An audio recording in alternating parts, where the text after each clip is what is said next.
तो फिल्म की शुरुआत होती है डेबी नाम की एक लड़की से, जिसे अपने घर की सफाई करते हुए एक ओइजा बोर्ड मिलता है, जिसे देखते ही उसे अपने बचपन के दिन याद आ जाते हैं, जब उसने अपनी फ्रेंड लेन के साथ मिलकर इस ओइजा बोर्ड के साथ खेलना शुरू किया था। बचपन में डेबी ने अपनी फ्रेंड लेन को बताया था कि इस ओइजा बोर्ड के जरिए स्पिरिट से कांटेक्ट किया जा सकता है और इस गेम को एंड कहते हुए हमेशा गुड बाय बोलना जरूरी है। अभी वो इस बोर्ड को देख रही थी कि उसे लेन की कॉल आ गई। लेन से मिलने से पहले उसने इस ओइजा बोर्ड को जला दिया और खुद बाहर आ गई। लेन असल में उसका इंतजार कर रही थी कि वो दोनों मिलकर फुटबॉल मैच देखने के लिए जाएंगे, लेकिन डेबी ने ये कहते हुए मना कर दिया कि अभी मेरे पेरेंट्स घर पे नहीं है और कुछ ही देर में वो वापस आ जाएंगे। मैं आज तुम्हारे साथ नहीं चल सकती लेन, हम सुबह को मिलेंगे।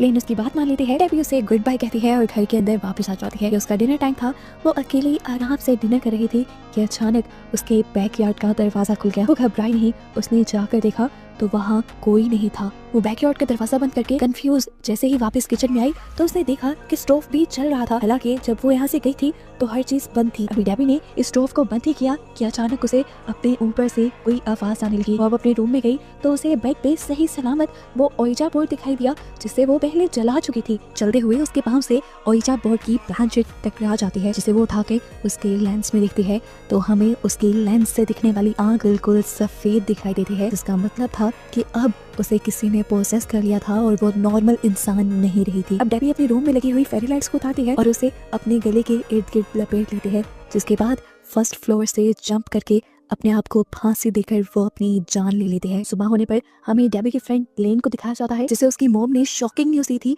कि उसकी बेस्ट फ्रेंड डेबी, जिससे वो रात ही मिलकर आई थी, वो अब इस दुनिया में नहीं रही। इसलिए अब लेन की फैमिली और लेन और डेबी के कुछ और दोस्त डेबी के पेरेंट्स के पास जाते हैं उन्हें हौसला देने के लिए। लेन बहुत ज्यादा डिस्टर्ब थी इस हादसे से। वो डेबी की याद में डेबी के रूम में जाती है जहाँ पर उसे ओइजा बोर्ड की प्लानचेट मिलती है। तभी यहाँ पर डेबी की मॉम भी आ जाती है, जो लेन को एक बॉक्स देती है जिसमें डेबी और लेन की बचपन की कुछ चीजें थी, डेबी की कुछ यादें थी। लेन उन्हें लेकर घर आ जाती है और देखती है कि इसके अंदर काफी सारी उनकी पुरानी पिक्चर्स थी, इनके फ्रेंडशिप बैंड्स थे और कुछ वीडियोस भी थी, जिन्हें देखकर लेन पूरी रात डेबी को याद करती रही। और अगले दिन जब वो स्कूल गई तो उसने अपने फ्रेंड्स से शेयर किया कि डेबी के मरने के बाद भी मुझे ऐसा ही लग रहा है कि जैसे डेबी मरी ही ना हो, वो मेरे इर्द गिर्द कहीं हो और मुझे लगता है कि जैसे वो मुझसे कुछ कहना चाहते हो। मैं उससे बात करना चाहती हूँ और बात करने का उनके पास एक ही तरीका था, वो था ओइजा बोर्ड। अब लेन अपनी सिस्टर सारा और अपने फ्रेंड ग्रुप के साथ ओइजा बोर्ड ट्राई करने का डिसाइड करती है ताकि वो डेबी से बात कर पाए। ये लोग इस गेम को डेबी के घर ही खेलने का डिसाइड करते हैं क्योंकि डेबी के वहाँ पर होने के चांसेस ज्यादा थे। अब लेन जाकर उसके रूम से ओइजा बोर्ड और प्लानचेट उठा लाती है, जिसके बाद ये सभी लोग गेम खेलना स्टार्ट कर देते हैं। सभी ने अपनी फिंगर्स प्लानचेट पर रख दी थी। ये लोग सबसे पहले सवाल करते हैं कि अगर हमारे अलावा कोई भी चीज यहाँ पर है तो वो हमें अपनी मौजूदगी का एहसास दिलवाए।